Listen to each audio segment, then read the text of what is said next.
cats, welcome back to another episode of Chat About That. I'm your host Bella, and in this episode I'm going to be chatting about Renaissance Faire season 2021.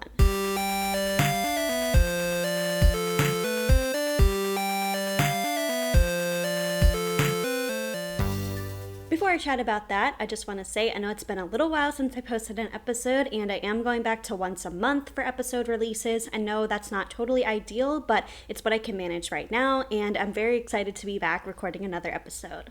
So for this episode, I wanted to chat about Renaissance Fairs. And if you don't know what a Renaissance Fair is, basically it's an outdoor festival, which has indoor components, which we'll get into in a little bit. But basically, it's an outdoor festival where people come and dress up like different eras of the Renaissance or just kind of fantasy in general.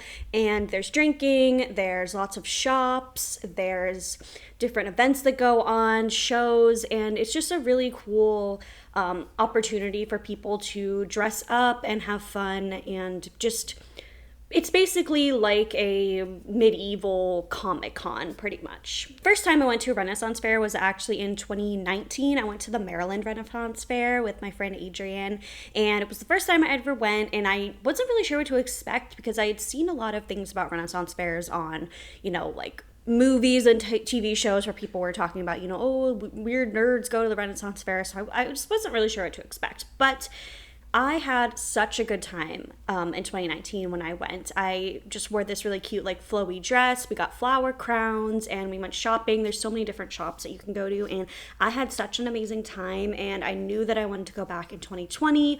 We all know what happened with the world in 2020, so I didn't get to go. And then this year, I wasn't even sure if they were going to have Renaissance Fairs. And when they announced that they were, I thought, okay, I'm vaccinated, it's outside, and I feel comfortable enough to, go to these Renaissance Fairs. And when I met my boyfriend in the end of 2019, he said he loved Renaissance Fairs, and he always went up to the Pennsylvania Renaissance Fair, which is one of the biggest Renaissance fairs in the country, I believe.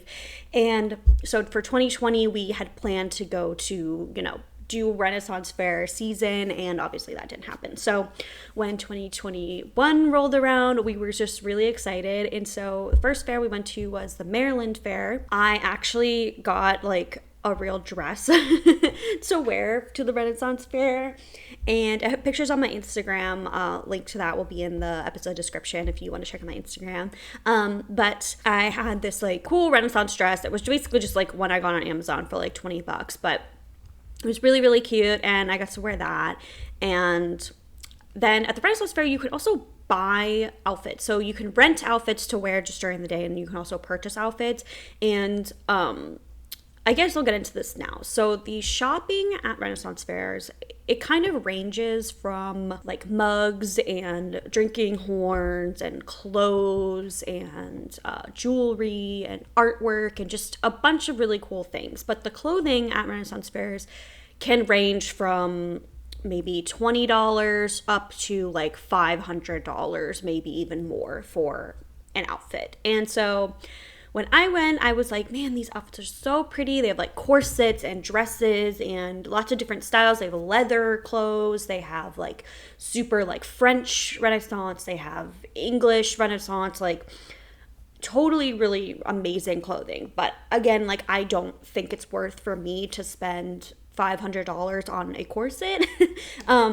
Nothing against people that do that. It's totally fine if you want to do that. But I just personally didn't think that I would ever wear a $500 corset outside of twice a year, so I didn't buy any of that stuff. But I did buy a couple of pieces that I could reuse or wear with other things, so I was able to kind of put together an outfit. And a couple of the pieces that I got throughout the season, I will definitely wear in normal everyday clothing. They're crop shirts that you would wear under a corset or under a vest or something, some shawls and things like that. So I definitely have some pieces that I will be wearing once the summer, spring rolls around again. But yeah, a lot of people will go there and they will buy these beautiful, beautiful pieces of clothing, and they are just absolutely beautiful. You can also buy armor, lots of leather work as well. I did buy, at the Pennsylvania Renaissance Fair, I did buy this really cool leather skirt and top set, and it was very beautiful. beautiful. Again, I'll have pictures of those on my Instagram. But getting back to the Maryland Renaissance Fair. So these are the only two that I've been to, Maryland and Pennsylvania. And the Maryland Renaissance Fair, I will say, I think that the pricing of things is a little bit higher at the Maryland Fair, but I do think that they have more food options at the Maryland Fair versus the Pennsylvania Fair. So kind of like, I mean, obviously if you don't live on the East Coast or you don't live near any of these areas, like obviously you're not going to go, but if you do live around here, that is something to consider. But I think that the variety of like shopping that they had was pretty comparable at both places. And the Maryland Fair doesn't have as many shows as the Pennsylvania one does, and I'll get into that in a little bit because there were some really cool shows that we went to. But the Maryland Fair has like a couple of stages with just some like singers and like random things like that. And then they do have a joust, and the jousting arena is way smaller than the one at Pennsylvania. But they do pretty much the same jousting show like every day at the Maryland Fair, and they're different times. So I think there's like 3 different shows you can go to with jousting, and it like tells a story as the day goes by. And then there's also this little like cryptids museum that they have at the Maryland Fair, and it's basically just like taxidermy weird things that are like, oh, it's a troll or it's a chupacabra, and like stupid stuff like that, but it's like super, super cool and super funny to like go in there and see that little museum. And then sometimes they have like live animals that you can pet at the fairs. There weren't really any of those at the Maryland Fair this year, at least when I went. But this year I did go with my boyfriend and with Adrian, and I went with some other friends, and it was so much fun. My boyfriend actually has a lot of costumes, and he's basically put together this like Viking Voldemort costume that we started working on back, I think it was like in the summer when we went to this like Viking festival, which is sort of similar to the Renaissance Fair, much smaller, but very similar. So he's like basically like a Viking Voldemort, and I have just a couple of different outfits. But we have so much fun at these fairs. They're just a good time. Like if you want to do something for the weekend and you want to be outside, you want to just like go to some shops and have some good food and see some entertainment, they're really fun to go to. Even if you're not like interested in like dressing up, like a lot of people don't dress up when they go. And then I know there are some people that I've talked to at these fairs who get really annoyed when people don't dress up at Renaissance fairs. I think if you're gonna go and you want to dress up, go all out, you know, or if you just want to wear a dress or flower crown or whatever. But if you just want to show up in jean shorts and a t-shirt, like I don't really think that's a problem. Like I don't think every single person that goes to the fair like has to dress up.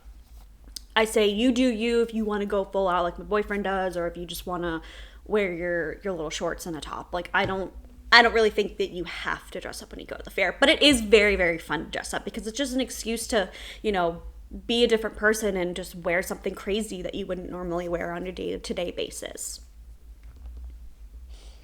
Another really cool thing at the fairs, and this is at both fairs, and I believe that they take this shop to a lot of different fairs, is this Imaginarium, and basically they're little shoulder puppets where they are like little dragons, and basically the guy who creates all of these dragons worked with Jim Henson, who created the Muppets and a bunch of other things. So he is a really, really well-respected person in like puppeteering, and I actually have one of those dragons. My boyfriend actually used to make these dragons, and so I had one of his dragons that he made. I wore one of those one day, and then I have my own dragon. And it's super fun because you can actually hatch your own dragon. So you can buy the dragons as they are like on the shelves, but then you can also do the hatching, and basically you pay a certain amount of money, and whatever tier that you pay for, you get like a little Easter egg, and it has like a certificate in the inside of it. Anyway, getting ahead of myself. Basically, you pay a certain amount of money, and basically what you are getting is guaranteed to be equal or greater than that value. So I did I think it was like the second highest tier, and I got a dragon that was equal value. So not like I wasted money on it. Obviously, you're not going to waste money, but I was a little disappointed that I didn't get like a higher level dragon, but it's okay. I love the dragon that I got. It was very, very cute. And basically what they do is they take this, it's like an Easter egg, and they put it through this like mechanism, and it like rolls down, and you go hatch that egg, and it's basically for children, but I enjoyed it because I like little trinkets and stuff, so I had a really good time. So you like say hatch that egg, and it rolls down this little conveyor belt, and basically it pops down, and then the person opens up the Easter egg, and it has a little piece of paper in it, and it'll say which level of the dragon that you win. And I won this really cute dragon. It has wings, and its little head moves, and it's so cute. And I named it Din, after Din Djarin from The Mandalorian. Even though it's a girl dragon, I named it Din. And then the one that my boyfriend made that he kind of let me keep, I named that one Pippin, after Pippin from Lord of the Rings. So I really like the dragons. They're very fun. The shop at the Pennsylvania Fair is a little bit bigger, and then the dragon hatching station is actually in its own building, but I think they're really fun. They are pretty expensive. The smallest level ones I think are like $40, and then the highest number I think they can go up to like 5,000 or something. Like, they do get very pricey, but they are really, really cool. And I think that if you are really into puppeteering, or you're really into wearing like dragons and stuff like that at these events, then I do think that they're worth it. They are beautiful, and like I said, the man who created them, he did work with Jim Henson, so you know that they're really good quality. And actually at the Pennsylvania Fair, he has this kind of like really small, like it's just like a little hallway you walk through, but it has like all these puppets from different movies and things that he's done. So it's really, really cool. I just like to support him, and the dragons are absolutely beautiful. I'll leave a link to that in the episode description as well if you want to check out the website and just see what I'm talking about. I want to talk about some of the shows that they have at the Pennsylvania Fair because they are absolutely hilarious. So there are a lot of different ranges of shows at the Pennsylvania Fair, and they range from like animal shows to like more children's-based shows, singing shows, and adult shows. And when I mean adult shows, I mean like X-rated adult shows that are very, very funny. And I will get into that in a minute. So all the shows that I'm talking about right now are at the Pennsylvania Fair. But so the animal shows, they have a lot of birds. And so this one guy comes out and he does this falcon show, and he has these beautiful, beautiful falcons. And he just talks about, you know, what falcons are, how they prey, how they hunt. And he basically takes people up to the front of the show, and he, you know, calls the falcon, and the falcon will like land on people's shoulders. They'll go through their hands, and it's really, really cool. I really like animals, and I love birds, and I just thought it was a really cool show. The guy was actually pretty hilarious. He kept making jokes about how his ex-wife like works for him, because I guess when they were married she worked with him, and then they divorced, and then she still works for him. So he kept making weird jokes about his ex-wife. Nothing like inappropriate, but I was just kind of like, if I'm a child watching this show, I don't really think I would get why he's talking about his ex-wife. I don't know, I just thought that was a little weird, but it's Pennsylvania. Enough said. But I really do like the Falcon show. When we were watching it, the one lady who was sitting near me had this like tiny little dog, and the guy literally was like, you need to go like way back far away because my bird is gonna think your dog is like a treat. So she like ran ran away because that dog would have gotten snatched up with that falcon, because falcons are pretty big. They're like, I mean, they're like decent sized birds. Like they're very, very big birds, but they were so beautiful. And there's actually a little falconry you could go to and see where all the birds are, and there's like some ravens and a bunch of falcons and just really beautiful birds. So I really enjoyed that part of the shows.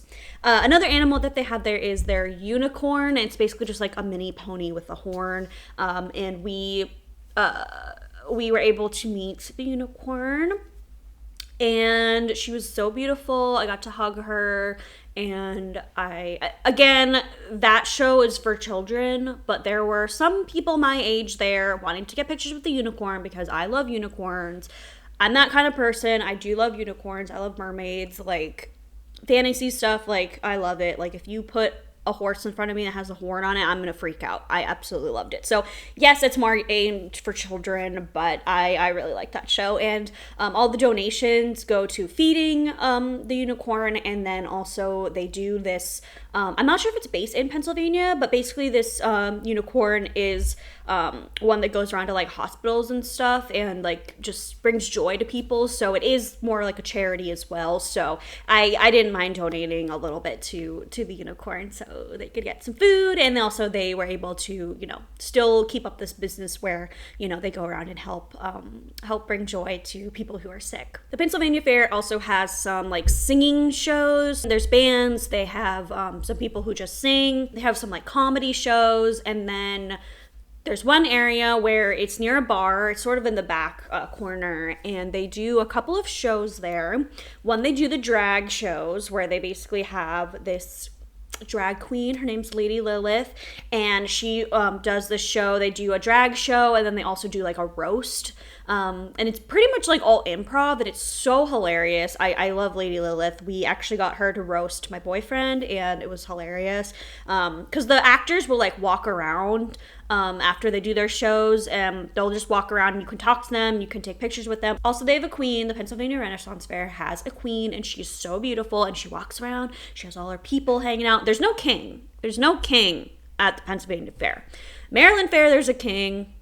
There is like a queen and like a princess, but like Maryland Fair is all about the king.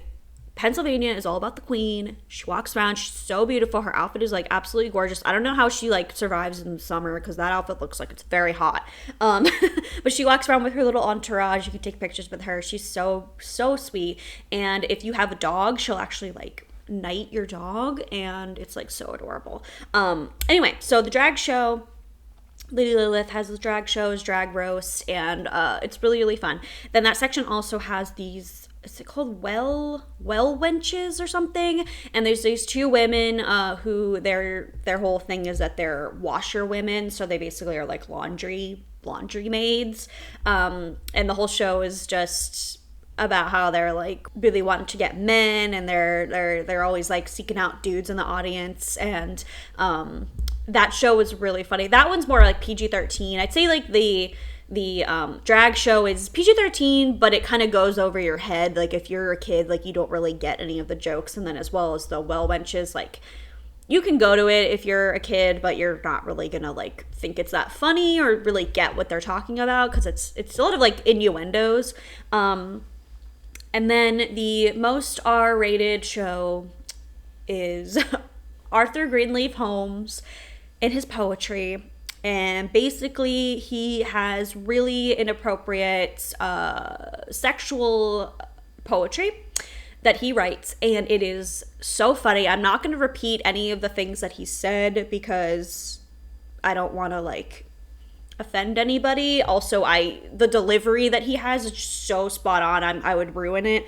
But his show is so funny, and when we went, there were a decent amount of children in the audience, and he literally pointed out the children and was like, why are you here? Where are your parents? Like, what the hell? And this one family was sitting in front of me. I think the kid was like 14 or something, and his family was there, and he was like, are you the parents? And they're like, yeah. Like, and he's like, why would you take your kid to this? And they're like, education. And then he literally pulls out a $1 bill out of his fanny pack and is like, go get yourself some better education because your parents clearly don't know what the hell they're doing. Very, very funny. So he reads like a lot of poetry, and it's like medieval poetry, but it's all just like really sexually inappropriate, and I loved it. I thought it was absolutely hilarious. So I definitely think his show is the best show out of all of the shows that they do at the fair. So if you into that kind of stuff, you think that kind of stuff is funny, definitely check him out. I'm sure there's YouTube videos of it somewhere, but he is very, very funny. He also said that at one of his shows, I think it was in like 2019, this woman came up to him afterwards and said that she was the producer, director, or something of the Alanis Morissette musical, and she actually wanted him to do his show off Broadway, and he was supposed to do that in 2020.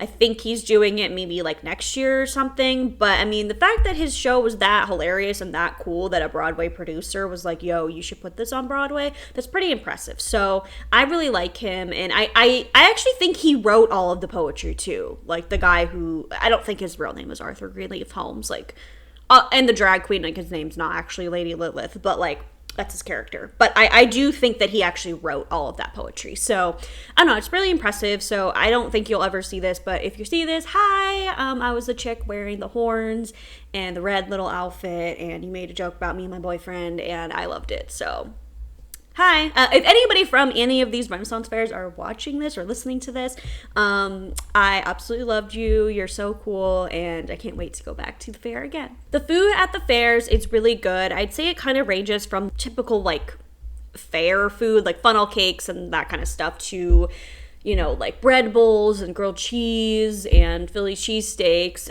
They also have, like, a lot of alcohol, and there's also mead. And mead is similar to wine, but it's like a heavier version of wine. And they do have a lot of mead there.